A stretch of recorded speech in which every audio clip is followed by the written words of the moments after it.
Well, I've been trying to do my job this morning. I have done everything I know how to do for the last hour and a half in terms of looking inside, upside, downside, around side to see if I can find out why.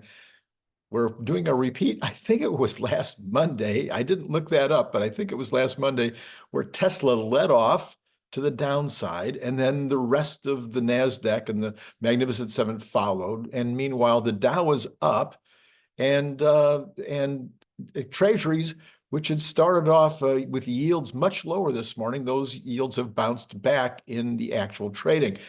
Does anybody have a clue what's going on out there? This is Randy Kirk. Hit like and notify and all that stuff. I'll tell you that now. I suggest you do that now. Anyway, the bonds had returned to their lows of the year at 4.79, and the markets were really flat. But then all of a sudden, what happened? I don't know. I can't find it. Global automotive data and analytics firm J.D. Power has released the results of their 2024 U.S. Tech Experience Index. As a result of the study, Tesla is still, by far, not close, the United States' top brand for overall tech innovation, followed by fellow EV maker Rivian. As noted by J.D. Power, the press release, the 2024 U.S. Tech Experience Index was based on responses from 81,926 owners of new 2024 model year vehicles that were surveyed after 90 days of ownership. The study was done from July 23 to May of 24, based on vehicles that were registered, blah, blah, blah. Anyway, the study follows a 1,000-point scale, and based on the results, Tesla remained the top brand in the United States with a total of 786 points. That seems like a C.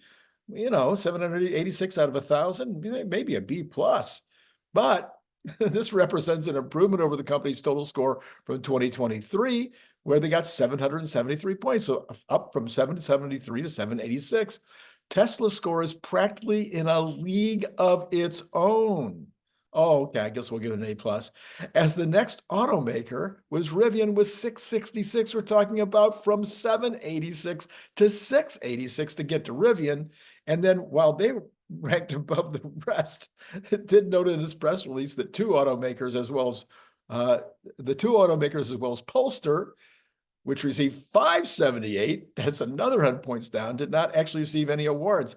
This, as per J.D. Power, was due to Tesla, Rivian, and Polestar because they don't follow the reward criteria. They have to, I don't think they give them names to call. As a result, Genesis, which earns 584 points out of 1,000, yeah, it was the highest ranking premium brand in the 2024 study. Yeah, well, I guess they need to fix the study. Hyundai, who got 518 points, was the highest ranked mass market brand. All right, awards or not, the results of the 2024 U.S. Tech Experience Index were evident. Tesla is still in the lead when it comes to providing its customers with an overall good tech experience. The fact that Tesla's score actually improved year over year is particularly impressive, considering the company's release of vehicles that shun traditional automotive controls like the Cybertruck and the new Model 3, which have no physical gear selectors and steering wheel-based turn signals. Yes. Well, okay, so Tesla extended its 5-year zero, this is according, I think, to Sawyer Merritt, extended its 5-year 0% interest loan incentive for the new Model 3 and Y purchases in China to the end of September in order to continue to juice up the Q3 sales. Great move by the Tesla China team to prioritize affordability. Then, according to Walter Bloomberg, who goes by @Delta One on X, he says Canada to hit China with tariffs on electric vehicles and steel. Canada plans 100% levy on electric cars and 25% on steel and aluminum. Well, I guess that's going to help the Austin plant and Fremont, as I guess the cars will start going up to Canada from California and Texas instead of out of Canada. Best Trader 01 says this is breaking. Vanguard bought more Tesla shares. Vanguard continues to buy more Tesla shares every month. And he says it's a good thing that Vanguard is not selling, but adding every single month. Well, yeah, that would definitely be true. All right, on the economy, we've got this. New orders for manufactured durable goods in July, up 5 of the last 6 months, increased 26.1 billion or 9.9% to 289.6 billion. The U.S. Census Bureau announced today this is following a 6.9% June decrease. Excluding transportation, new orders decreased 0.2%.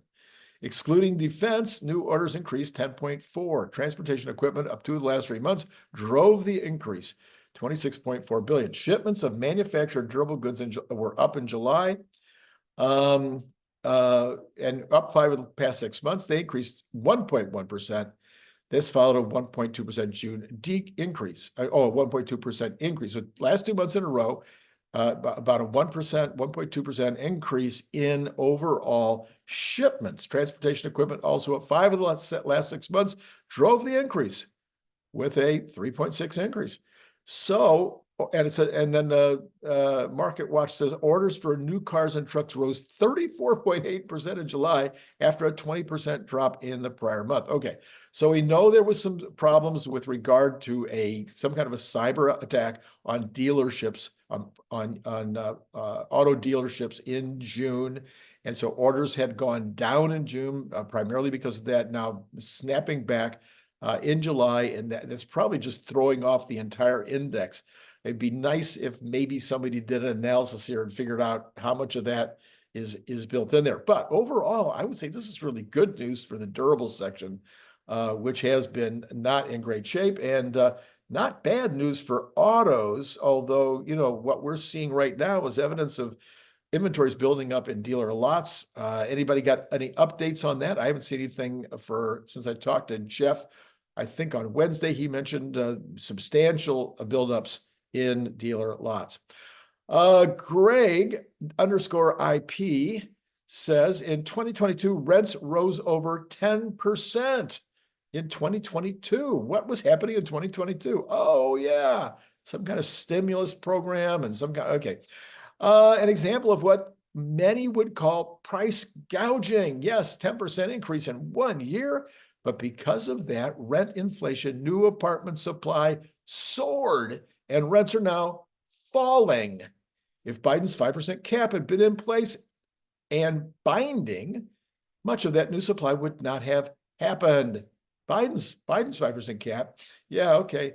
How about Harris's planned price gouging legislation? Anyway, Market Cap says this morning, a New York Fed analysis written ahead of the Harris proposal said that rising profit margins are not really to blame for grocery prices being up.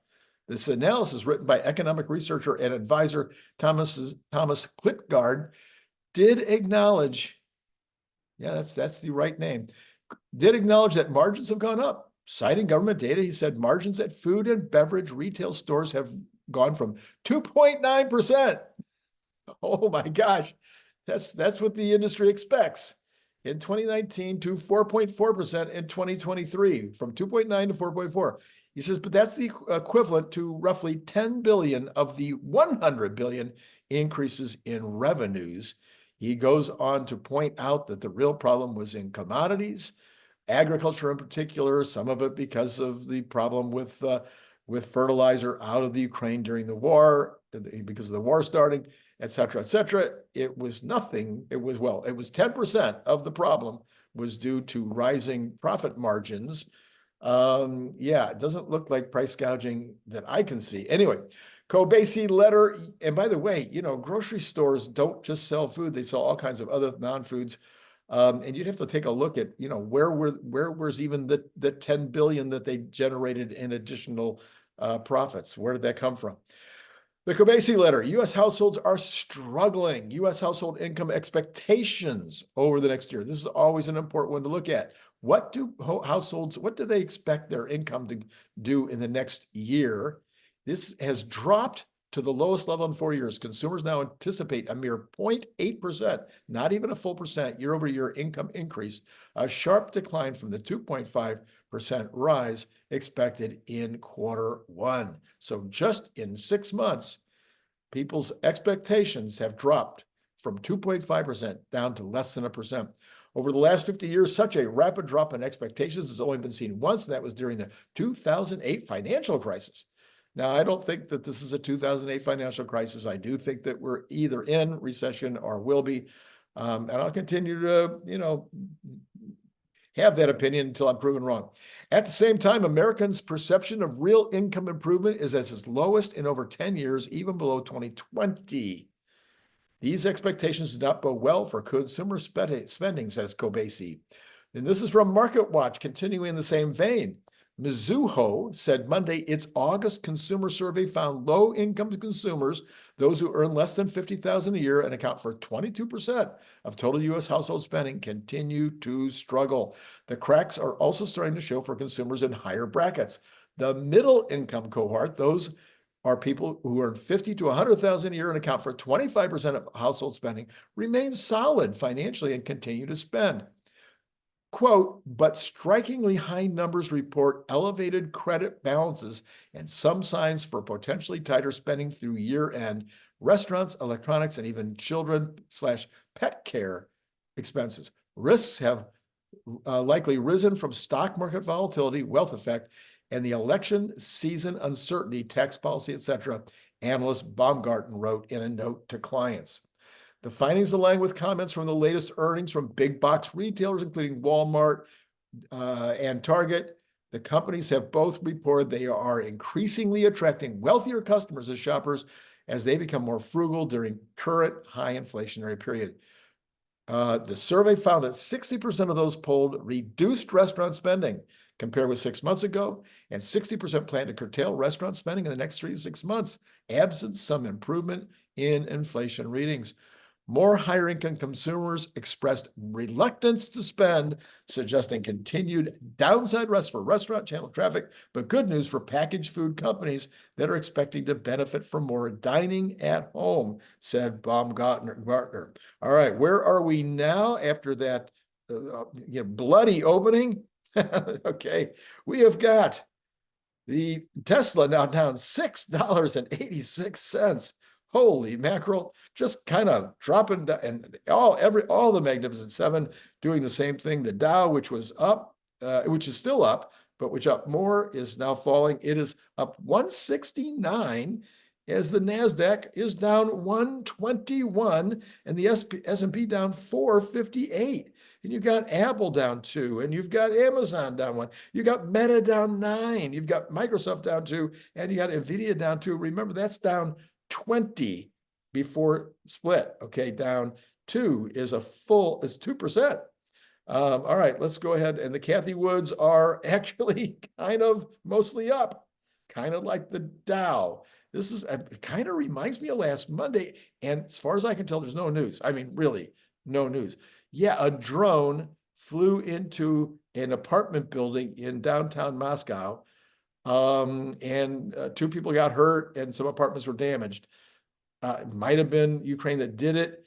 That was like the only news that I could find anywhere that was interesting, other than some of this financial stuff that I just told you about. All right, so what are these percentages? We've got the Dow Jones up 0.46. We've got the Nasdaq down 0.68, S&P down 0.07, Tesla down 2.97.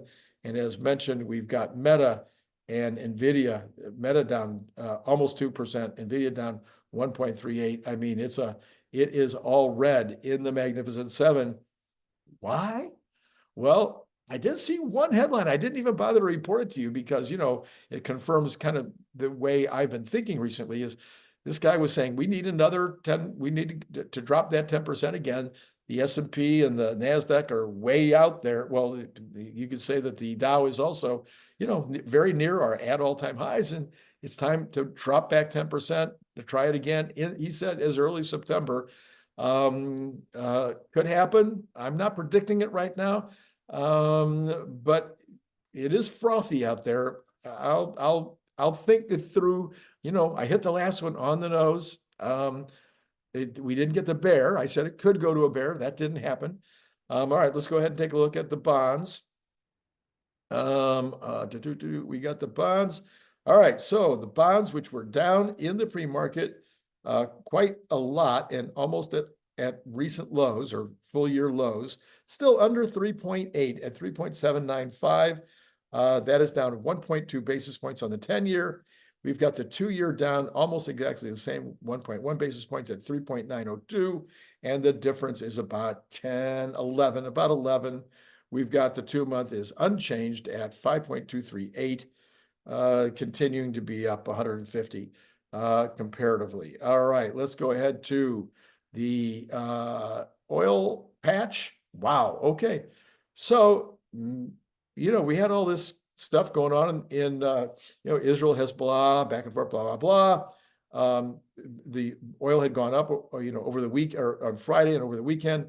But wow, I mean, it's really up this morning. I don't think the Ukraine thing is causing it, maybe. Because actually the Russians came in with a very heavy, not necessarily response, but they did heavily bombard a lot of the Ukraine. So maybe that's causing some of this activity this morning. I'm not sure. So the oil is up $2.71. That's 3.62% at 77.54 and Texas Intermediate. And Brent is back over 80 at 81.52, up a similar amount. And the spread between them is about $4, which usually shows there's activity in the world that's causing some of that. Natural gas down 1.68 this morning, under $2 for the first time in quite a while. We have got gold. See, gold is not like going, okay, this is, a time that people are not running to gold. It's up, but it's AI training computer. Okay. Gold is now up $6.10 at 2,551, close to the all-time high. Copper up, silver up, both about 25, 30, 0.223 for copper, 0.29 for silver. Silver still under 30. And then the dollar is going down against everything, but not much, just barely down against the euro and the yen. We have got the Bitcoin dropping 660 to 63,525, staying more or less in that same range it had been for a while. All right. A lot of news, a lot of talk this morning about the cluster down in Austin. If you want to go on X, you can see some video it's like a 14-second video of them walking through that new facility down there.